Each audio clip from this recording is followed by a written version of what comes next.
Hi friends, ಇದು ಬುಧವಾರದ mini vlog. ಬುಧವಾರ ಬೆಳಗ್ಗೆನೇ ಎದ್ದು ಮನೆಯಲ್ಲೆಲ್ಲ ಪೂಜೆ ಮಾಡಿ ದೇವಸ್ಥಾನಕ್ಕೆ ಹೊರಟಿದ್ದೀವಿ. ಇವತ್ತು ನನ್ನ ಬರ್ತಡೇ ಆಗಿರೋದ್ರಿಂದ ದೇವಸ್ಥಾನಕ್ಕೆ ಹೋಗಿದ್ವಿ. ನನ್ನ ಮಗ ಅಂತೂ ವಾಯ್ಸ್ ಓವರ್ ಕೊಡೋಕ್ಕೆ ಬಿಡ್ತಾ ಇಲ್ಲ ನನಗೆ. 3 ದಿನದಿಂದ ಇದೇ ಕಾಟ. ನಾವು ಬಂದಿದ್ದು ವೀರಭದ್ರೇಶ್ವರ ಸ್ವಾಮಿ ದೇವಸ್ಥಾನಕ್ಕೆ. ತುಂಬಾ ಚೆನ್ನಾಗಿತ್ತು. ಆವತ್ತು ನೈಟಲ್ಲಿ ಬಂದಾಗ ನೋಡೋಕ್ಕಾಗಿರಲಿಲ್ಲ, ಬಾಗಿಲು ಬೇರೆ ಹಾಕ್ಬಿಟ್ಟಿದ್ರು. ಅಲ್ಲೇ ಪಕ್ಕದಲ್ಲಿ ಕೆರೆ ಎಲ್ಲ ಇತ್ತು, ಚೆನ್ನಾಗಿತ್ತು, ನೋಡ್ಕೊಂಡು ಬಂದ್ವಿ. ಅಲ್ಲೇ ನಾಷ್ಟನೂ ಕೂಡ ಕೊಡ್ತಿದ್ರು. ನಾವು ಯಾವತ್ತೂ ನಾಷ್ಟ ಟೈಮ್ಗೆ ಹೋಗ್ರಿ ನಾಷ್ಟ ಕೂಡ ಕೊಡ್ತಿದ್ರು. ಚಿತ್ರಾನ್ನ ಮತ್ತು ಪಾಯಸ ಚೆನ್ನಾಗಿತ್ತು. ಅಲ್ಲಿಂದ ಸ್ವಲ್ಪ ಮನೆಗೆಲ್ಲ ಸಾಮಾನು ಬೇಕಾಗಿತ್ತು ಅಂದ್ಬಿಟ್ಟು ಡಿ ಮಾರ್ಟ್ಗೆ ಬಂದಿದ್ವಿ. ನಮ್ಮ ಮನೆ ಹತ್ರನೇ ಇರೋದು.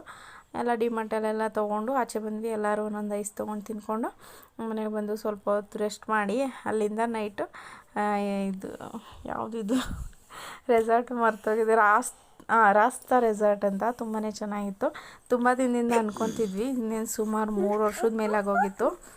ಹೋಗೋಣ ಅಂತ ಹೋಗೋಕ್ಕೆ ಆಗ್ತಿರ್ಲಿಲ್ಲ ಎಲ್ಲೂ. ಅಂದರೆ ನಮಗೊಂದು ಸ್ವಲ್ಪ ಮೈಂಡ್ ಫ್ರೆಶ್ ಬೇಕಾಗಿತ್ತು. ತುಂಬ ದಿನದಿಂದ ಸುಮಾರಷ್ಟು ತಲೆಯಲ್ಲಿ ಓಡ್ತಿದ್ದರಿಂದ ಅದು ಇದು ಅಂತ ಕೆಲಸಗಳಿಂದ ನಾವು ಹೋಗೋಕ್ಕೆ ಆಗಿರಲಿಲ್ಲ.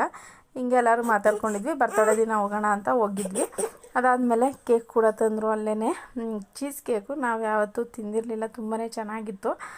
ಅದಾದಮೇಲೆ ಊಟಕ್ಕೆ ಅಂದ್ಬಿಟ್ಟು ಬಿರಿಯಾನಿ, ರೋಟಿ ಕರಿ ಮತ್ತು ಚಿಕನ್ ಟಿಕ್ಕಾ ಮಸಾಲನ ಏನೋ ಹೇಳಿದರು.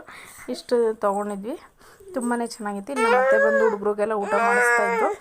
ನಾನೇನು ತಿನ್ಸೋಕ್ಕೆ ಹೋಗಿಲ್ಲ, ಇವತ್ತಿನ ಸುಮ್ಮನಿರೋ ಅಂದ್ಬಿಟ್ಟು ಅವರೇ ತಿನ್ನಿಸಿದ್ರು ಮಕ್ಕಳಿಗೆಲ್ಲ. ಅದಾದಮೇಲೆ ಕೇಕ್ ಕಟಿಂಗ್ ಮಾಡಿ ಎಲ್ಲರೂ ಒಂದು ಸ್ವಲ್ಪ ಫೋಟೋಶೂಟ್ ಎಲ್ಲ ಮಾಡಿಕೊಂಡು ಬಂದ್ವಿ. ನನ್ನ ಮಗ ಅಂತ ಇದರಲ್ಲಿ ಎಷ್ಟು ಕ್ಯೂಟಾಗಿ ಕಾಣಿಸ್ತಿದೆ ಅಂದರೆ, ಕೇಕ್ ಕಟಿಂಗ್ ಮಾಡೋ ಗಂಟನೇ ಕೇಕ್ ಮೇಲೆ ಕಣ್ಣು. ಆಮೇಲೆ ಅವನು ಕ್ಲಾಪ್ ಮಾಡ್ತಿದ್ದೆಲ್ಲ ತುಂಬಾ ಇಷ್ಟ ಆಯಿತು. ಇದಾಗಿತ್ತು ಇವತ್ತಿನ ವೀಡಿಯೋ. ಇನ್ನೂ ಯಾರ್ಯಾರು ನನ್ನ ಚಾನಲ್ ಸಬ್ಸ್ಕ್ರೈಬ್ ಮಾಡ್ಕೊಳ್ದೆ ನೋಡ್ತಾಯಿರೋ ಪ್ಲೀಸ್ ಸಬ್ಸ್ಕ್ರೈಬ್ ಮಾಡ್ಕೊಂಡು ನೋಡಿ. Thanks for the watching.